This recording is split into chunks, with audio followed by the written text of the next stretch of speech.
Okay, so how do you then help other people to reflect on themselves? I would say that coach skills is an excellent tool, because coach skills helps people to reflect one or two more steps than they normally do by themselves.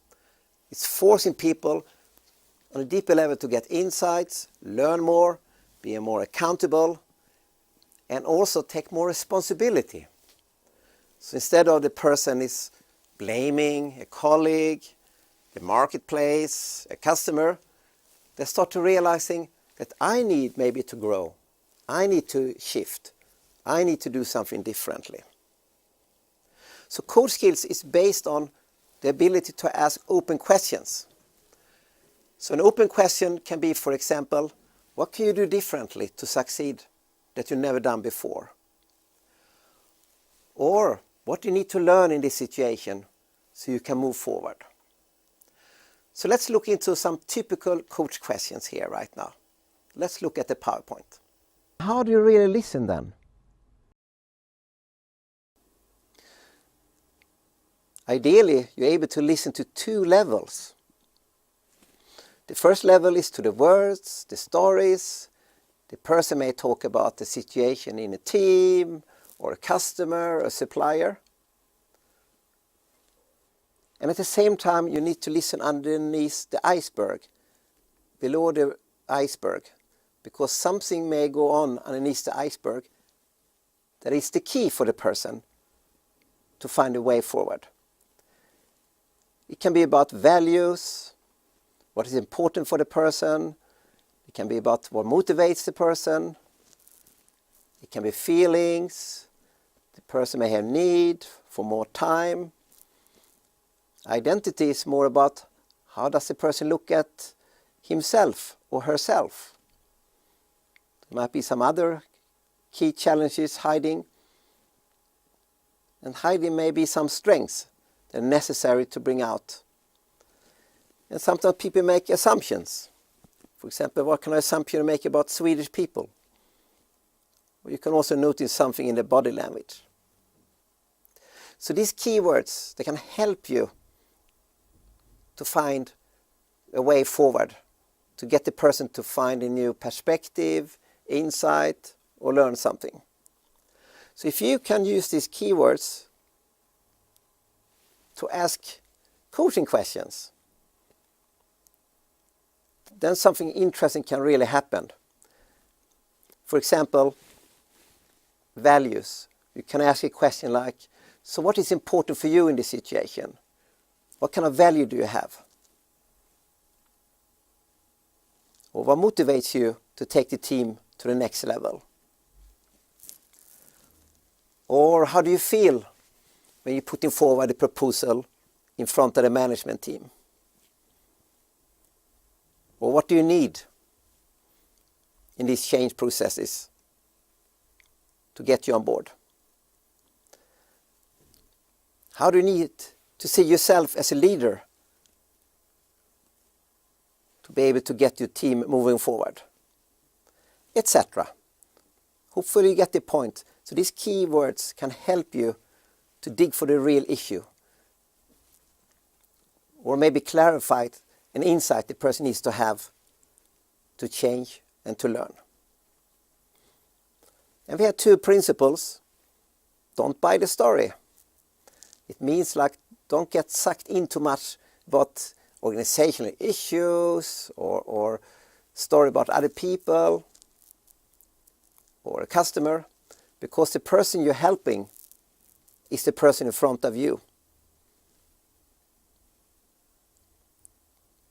Therefore, you need to ask questions like, what do you need to do differently to take the team to get the buy-in? How do you need to grow as a leader? Who do you need to become? All these questions, open questions, can get the person to really get an insight. And when you see the insight, stay there. You can see it in the eyes, the body. Something is happening when you really is finding the key way forward. So this iceberg picture can help you to realizing to be skilled in giving coaching and using it to guide others, you need to listen on 2 levels. So there are some more benefits too to coach skills. For example, if you think about it, it lowers defensiveness. Because when you start to reflect on yourself, at the same time, you're creating a relationship with other person and you start to reflect. You also create trust with other people. And also lots of companies doing it to create better relationships. So let's look into one key element then when you shall ask questions. You need to do something we call cross the bridge. So let's look into it with the help of a PowerPoint to understand it. So let's look into the expression cross the bridge. What does it mean?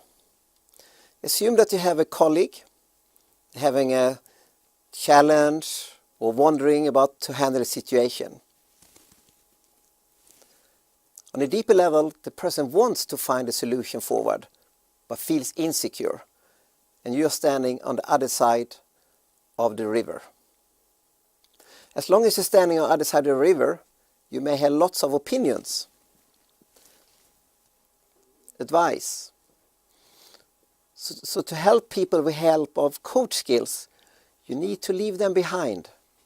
Your advice, experiences, etc. Because it's first then you can really listen to the other person, because your head is not filled with your own advice and opinions. So when you do that, we call that to cross the bridge. You're coming over to the other side, to another person's world, and that is empathy. You're putting yourself in the other person's shoes. And also creates trust between you and the person, because you show your interest. And you need to be humble. It means like you don't know what is best for the other person. You're open to really listen. So, on a deeper level then, coaching is about to release the potential in people, to bring out the best in people. So you can say that coaching is a way to formulate questions that leads to insights, new learning, and it's based on active listening, to cross the bridge and listen underneath the iceberg. But it's a way of looking at people, looking at the best in people, their qualities, strengths, and be able to put words to that. So it's also a mindset. So the coming week, see if you can start to ask more open questions. I can promise you, you have lots of situations that you can ask these questions instead of giving advice. Let's see what happens when you do that. That's how you can guide others.